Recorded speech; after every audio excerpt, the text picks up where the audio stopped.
خبر عاجل. وزير الفلاحة يقول: الجفاف الشناقة وراء ارتفاع أسعار الأضاحي. إليكم التفاصيل.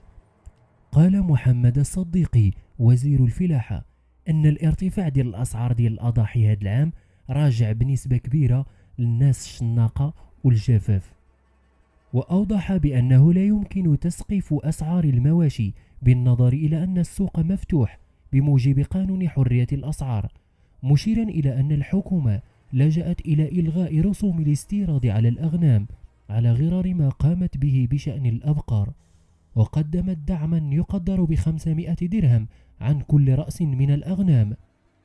ورجعوا سبب الارتفاع ديال الأضاحي كما قلنا الجفاف وتعدد الوسطاء في عملية بيع الأكباش، سيما في الأسواق الموجودة بالمدن، بينما تظل الأسعار معقولة في الأسواق القروية بالنظر إلى التعامل المباشر بين مربي الماشية والزبون.